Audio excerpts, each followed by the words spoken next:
বন্ধুরা, আজকে আমাদের বাড়িতে অনেক কাঁচা আম কেনা হয়েছে। দেখতে পাচ্ছ বন্ধুরা, আমের সাইজগুলো কি বড় বড়, ঠিক যেন ছোটোখাটো কাঁচা পেঁপে। প্রত্যেকটা আমই এই ধরনের বড় বড়। ওই পলিথিনের মধ্যেও রয়েছে অনেক আম। আমি বেশ কয়েকটা আম কেটে এইভাবে সাইজ করে খোসা ছাড়িয়ে আঁটি ফেলে রেখেছি। আর এখানেও কয়েকটা আম আমি ধুয়ে রেখেছি কাটবো বলে। আজকে সারা রাতের মধ্যে এই সব আমগুলি কেটে রাখবো, তাহলে সকালে আচার বানাতে সুবিধা হবে। এই আমগুলি দিয়ে আমি বানাবো আমসুতো, যা সারা বছর সংগ্রহ করে রাখা যায়। আর বানাবো আমের জেলি, আমের কাসুন্দি, আমের টক আচার আর আম তেল, যা মশলা মুড়ির মতো খেতে খুব ভালো লাগে।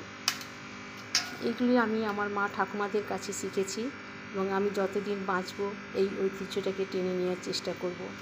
রাতে কাটতে কষ্ট হলেও এর মধ্যে কিন্তু একটা আনন্দ আছে।